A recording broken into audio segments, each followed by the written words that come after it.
Hello students, I am myself DK Jha, chemistry faculty. You are most welcome on my channel Chemistry Funda.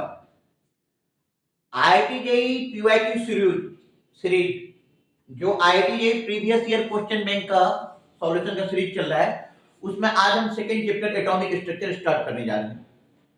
ठीक है, तो previous year में जो first question है आपके screen पे दो क्वेश्चन दिखाई दे रहे होंगे, लेकिन मैं सबसे पहले फर्स्ट क्वेश्चन 2023 में जो आया हुआ है, the radius of second orbit of lithium 2 plus is x. अच्छा, इसको मैं हाईलाइट कर देता हूं। The radius of second orbit of lithium 2 plus is x. I find the expected radius of the third orbit of beryllium 3 plus। क्या बनेगा, यही question है। अच्छा, रेडियस ऑफ nth ऑर्बिट जो फॉर्मूला आप लोगों ने पढ़ा होगा, Rn इक्वल टू क्या होता है 0.529 n square upon z angstrom होता है। ये जनरलाइज्ड फॉर्मूला है रेडियस का कि radius of nth orbit equal to 0.529 n square upon z angstrom.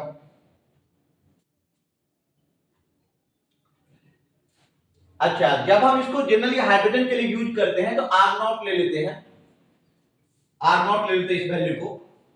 तो ये जो आपका लिखा है radius of second orbit of lithium 2 plus, radius of second orbit of lithium 2 positive equal to मान लो n square upon z r naught angstrom. अच्छा, radius of second orbit इसको मान लेते हैं x, x equal to n square. तो lithium hydrogen helium lithium अच्छा second orbit है n इक्वल टू 2, तो 2 का स्क्वायर अपॉन z, लिथियम के लिए z हो गया 3 आर नॉट। ठीक है, तो यहां से हो जाएगा हमारा है x equal to 4/3 r naught, hence r naught equal to 3x/4, r naught equal to 3x/4। ठीक है, अच्छा, जब आप the expected radius of third orbit of beryllium 3 plus, radius of third orbit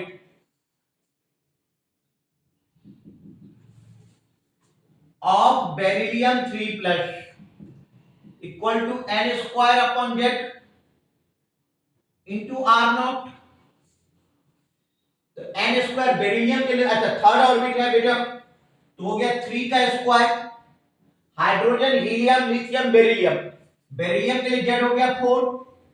अच्छा, r नॉट का value ऊपर से ले लो 3x upon 4, it will be equal to 9 into 3 into x by 16, that is it will be equal to 27x upon 16। ऐसा जो option है ये है ऑप्शन नंबर डी। फिर से समझ लो, ये यही लास्ट ईयर का क्वेश्चन है कि the radius of second orbit of lithium 2 plus, lithium 2 plus का रेडियस कितना दिया हुआ है x दिया हुआ है। Find the expected radius of the third orbit of beryllium 3 plus। तो Rn इक्वल टू जो जनरलाइज्ड फॉर्मूला है, इसको मैं थोड़ा कलर दूसरे कलर से दिखा देता हूं। Rn इक्वल टू जो जनरलाइज्ड फॉर्मूला है वो क्या होता है 0.529 n square upon z angstrom. तो radius of second orbit of lithium 2 positive equal to n square by z r not angstrom. अच्छा, इसको हमने मान लिया x, तो x इक्वल टू 2 स्क्वायर, क्योंकि सेकेंड ऑर्बिट है लिथियम 2 प्लस का, तो 2 स्क्वायर, लिथियम के लिए एटॉमिक नंबर 3 हो गया r नॉट। तो x equal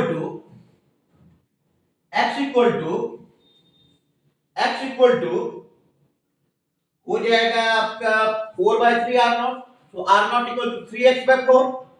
Now radius of third orbit of beryllium 3 plus, फिर से फॉर्मूला लगा दो, n square by z into R naught angstrom. तो अच्छा थर्ड ऑर्बिट का है तो 3 स्क्वायर बाय 4. R naught का वैल्यू ऊपर से ले लो 3x by 4, तो 9 into 3 by 16, तो 27x by 16. तो आंसर हो गया डी. आप लोग इसे नोट कर लो पहले, फिर आगे बढ़ेंगे.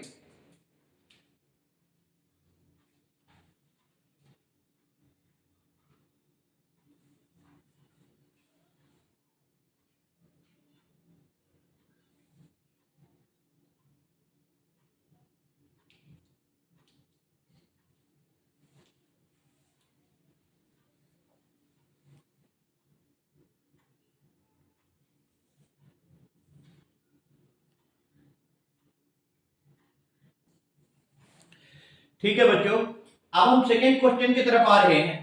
ये भी आईआईटी जेईई 2023 का ही है, लास्ट ईयर का.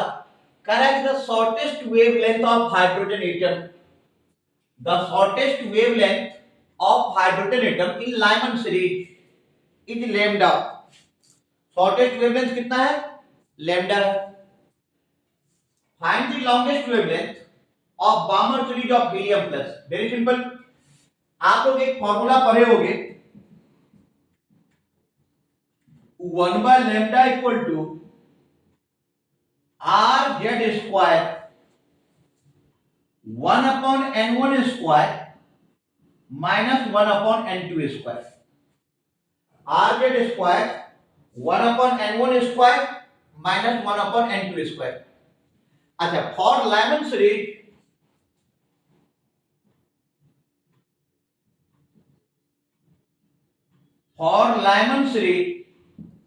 अच्छा n1 इक्वल टू क्या लेंगे? n1 इक्वल टू 1 लेंगे, लेकिन यहां पे कंडीशन है शॉर्टेस्ट वेवलेंथ, तो n2 इक्वल टू हो जाएगा इंफिनिटी. n2 इक्वल टू क्या हो जाएगा? इंफिनिटी. तो 1 by lambda equal to r. अच्छा, जेड मतलब हाइड्रोजन 1, क्योंकि हाइड्रोजन स्पेक्ट्रम 1 इलेक्ट्रॉनिक सिस्टम के लिए एप्लीकेबल है. 1 अपॉन 1 स्क्वायर अब माइनस 1 अपॉन इंफिनिटी का स्क्वायर, ये हो गया 0. तो यहां से आप बोल सकते हो कि 1 by lambda equal to r. 1 by lambda equal to r. ठीक है, मतलब r इक्वल टू हो गया 1 बाय लैम्डा. ठीक है, यहां तो नोट कर लो, बोर्ड पे जगह कम है, मैं इधर जगह देख रहा हूं, यहां तो नोट कर लो पहले. तो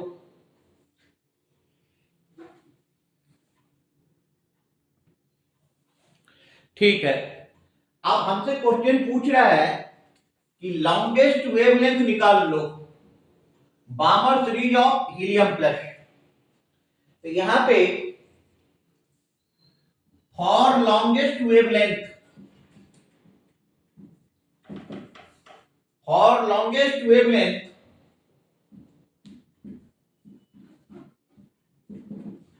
of Balmer series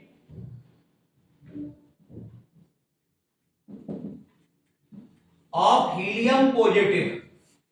यहां पर भी फॉर्मूला ले लो, 1 by lambda equal to r z square 1 upon n1 square minus 1 upon n2 square. अच्छा, 1 बाय लैम्डा को 1 बाय लैम्डा लिखिए.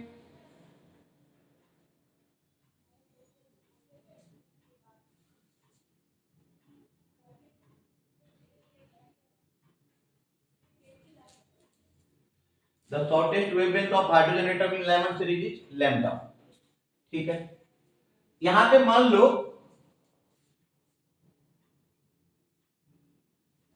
इसको लैम्डा एटी पॉजिटिव लिख दो, लैम्डा एटी पॉजिटिव. अच्छा, ये हो गया R. और हीलियम के लिए, हाइड्रोजन हीलियम, हीलियम के लिए Z हो जाएगा 2 स्क्वायर. बामर सीरीज के लिए n1 equal to 2, 1 upon 2 square. और लॉन्गेस्ट वेवलेंथ के लिए n2 इक्वल टू हो जाएगा 1 अपॉन 3 स्क्वायर. तो it will be equal to r into 4, और इधर हो जाएगा 9 minus 4 by 9 into 4. So 1 by lambda He positive, it will be equal to 4 से 4 cancel, 5r upon 9, 5r upon 9. Hence lambda He positive equal to 9 upon 5r, और r का value यहां से है 1 लैम्डा, सॉरी r का value है 1 by lambda, तो ये हो जाएगा 9 लैम्डा अब बाय 5, 9 लैम्डा बाय 5, मतलब इस हिसाब से आंसर आ रहा है इसका 1। फिर से इस क्वेश्चन को हम समझने का प्रयास करते हैं। थोड़ा सा ट्रिकी क्वेश्चन था कि the shortest wavelength of hydrogen atom, the shortest wavelength of hydrogen atom in Lyman series is lambda. आप लोगों को पता ही है कि 5 टाइप्स का सीरीज होता है, लाइमन, बामर, पास्टन, ब्रैकेट, पीफर्ट। अच्छा, find the longest wavelength of Balmer series of helium plus. Okay, तो सबसे पहले ये जो फार्मूला है 1 by lambda equal to rz square 1 upon n1 square minus 1 upon n2 square। For Lyman series n1 equal to 1 n2 equal to infinity क्यों लिया? क्योंकि shortest wavelength का बात कर रहा है, n2 equal to infinity। तो यहां से हमारा रिलेशन आ गया 1 by lambda equal to r, ठीक है, r equal to 1 by lambda। Now the question is कि find the longest wavelength for longest wavelength of Balmer series of helium positive 1 by lambda helium positive rz square 1 upon n1 square minus 1 upon n2 square। तो 1 by lambda He positive r, अच्छा helium plus के लिए z कितना हो जाएगा 2 square, तो 1 upon 2 square minus 1 upon 3 square, ये calculate करके आ गया 9 by 5 r, और r का वैल्यू यहां से कितना है 1 by lambda, ये हो गया 9 lambda by 5, और आंसर हमारा हो गया a। ठीक है, आप लोग इसे नोट डाउन करें।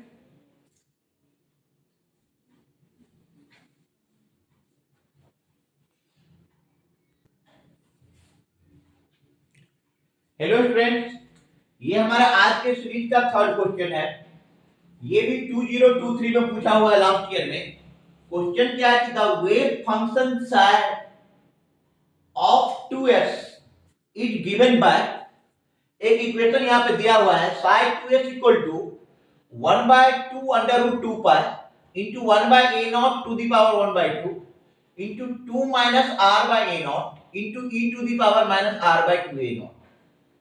कह रहा है at r equal to r naught radial node is form, thus r naught in terms of a naught निकालना है। बेटा नोड फॉर्म कर रहा है, नोड कब फॉर्म करता है? नोड फॉर्म कर रहा है, नोड एक ही कंडीशन में फॉर्म करेगा कि जब ये इक्वेशन क्या हो जाए जीरो, और इस इक्वेशन को जीरो होने का कोई चांस नहीं है सिवाय इसका कि ये टर्म जीरो हो जाए। इसलिए इसका आंसर हो जाएगा आपका कि 2 minus r by a naught equal to zero. तो 2 equal to r by a naught, ये अकेला टर्म है जो इस इक्वेशन को जीरो कर सकता है। 2 equal to r by a naught, hence r equal to 2a naught. कह रहा है r को r नॉट के टर्म में लिखो, तो hence r naught equal to 2a naught. तो आंसर यहां पे हो जाएगा b। क्वेश्चन देखने में जितना बड़ा लग रहा था उतना बड़ा है नहीं, एक्चुअली में रेडियल नोड फॉर्म कर रहा है तो इक्वेशन को जीरो होना पड़ेगा। जीरो होने के लिए एक ही टर्म है जो जीरो हो सकता था, 2 minus r by a naught. मान लो कि 2 minus r by a naught equal to zero, तो r equal to 2a naught, r naught equal to 2a naught. Write it, note down करिए इसे।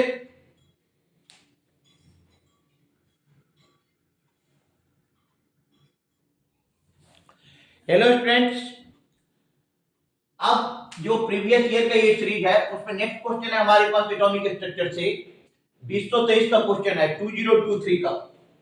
क्वेश्चन क्या कह रहा है कि maximum number of electrons that can be accommodated in a shell with n equal to 4 r, तो किसी cell में मैक्सिमम नंबर ऑफ इलेक्ट्रॉन कितना होता है? तो सबसे पहले इसको देखो, मैक्सिमम नंबर ऑफ इलेक्ट्रॉन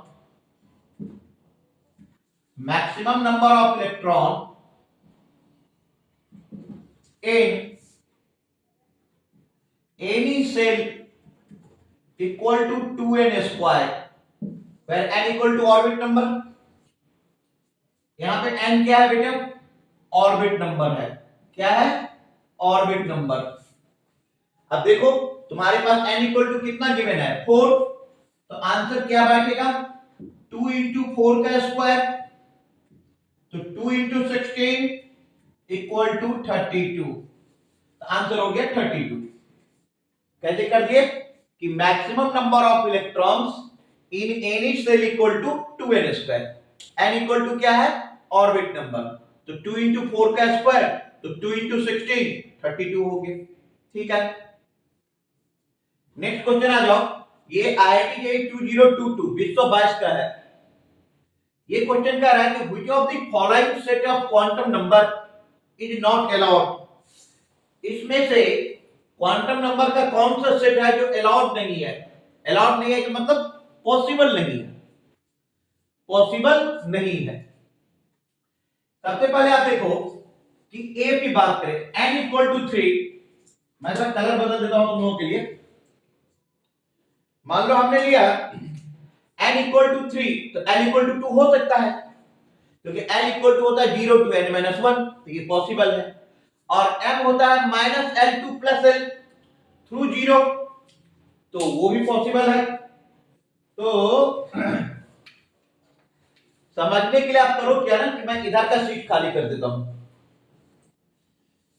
ये स्पेस बन जाएगा तो आपको समझने में थोड़ा सा आसानी रहेगी। कोई दिक्कत नहीं, बोर्ड तो साफ होता ही है, करना भी चाहिए। तो n इक्वल टू क्या होता है? n इक्वल टू होता है 0 टू n माइनस 1, और m इक्वल टू होता है minus L 2 plus L through 0। ठीक है, तो यहां पे बेटा n इक्वल टू 3, तो n इक्वल टू 2 हो सकता है, और n इक्वल टू 2 तो m equal to minus 2 minus 1 0 plus 1 plus 2 हो सकता है, s equal to plus half हो सकता है। इसलिए ये पॉसिबल सेट है, इसमें कोई दिक्कत नहीं है।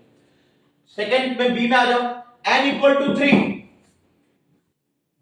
तो n इक्वल टू 2 हो सकता है, क्योंकि n इक्वल टू क्या होता है? अभी मैंने फॉर्मूला लिखा हूं 0 टू n माइनस 1, तो 0 से 2 तक तो 2 है, हो सकता है। m इक्वल टू माइनस 2 से प्लस 2 तक, तो m equal to minus 2 possible है। s equal to plus half बिल्कुल पॉसिबल है, तो भैया ये भी पॉसिबल है। अब आ जाओ n equal to 3 l equal to 3। ये ऑप्शन जो सी है, ये देखो कि n इक्वल टू 3, तो n इक्वल टू 3 बिल्कुल पॉसिबल नहीं है, ये नहीं हो सकता। क्यों? क्योंकि n equal to 0 to n minus 1, तो 0 टू 3 माइनस 1 0 टू 2, मतलब इसका ऑप्शन हो सकता है 0 1 2। यहां पे दे रखा है n equal to 3 l equal to 3, हो ही नहीं सकता, बिल्कुल पॉसिबल नहीं है। तो पूछ भी रहा था क्वेश्चन में कि नॉट अलाउड, कौन अलाउड नहीं है, कौन पॉसिबल नहीं है, तो आंसर हो गया सी, कि सी पॉसिबल नहीं है। अच्छा डी को भी देख लेते हैं, n equal to 3, yes n equal to 3, l equal to 0 possible है, l equal to 0 m equal to 0 ये भी पॉसिबल है, s equal to minus half ये भी पॉसिबल है। ठीक है, कॉपी पे नोट डाउन करो, अच्छे से समझ में आ जाए। कोई क्वेश्चन डॉट रह जाए आप कमेंट्स करके भेजो, मैं डॉट क्लास में उसका मतलब नेट क्लास में उस डॉट को ले लूंगा, एकोमोडेट कर लूंगा। नीट से रिलेटेड प्रॉब्लम हो, 11th से रिलेटेड प्रॉब्लम हो, 12th क्लास से रिलेटेड प्रॉब्लम हो, जेई से हो, मेंस से हो, एडवांस से कहीं से भी हो, कुछ भी प्रॉब्लम हो कमेंट्स में करो। देखो समझ में आ रहा है, नहीं समझ में आ रहा है, क्या दिक्कत है, यहां पे हर एक दिक्कत का सॉल्यूशन है। तो समझ गए? ठीक है, आज हम लोगों ने एटॉमिक स्ट्रक्चर के प्रीवियस ईयर के 5 क्वेश्चन का यहां पर डिस्कशन किया, बाकी हम लोग नेक्स्ट क्लास में इससे आगे डिस्कस करेंगे। Thank you.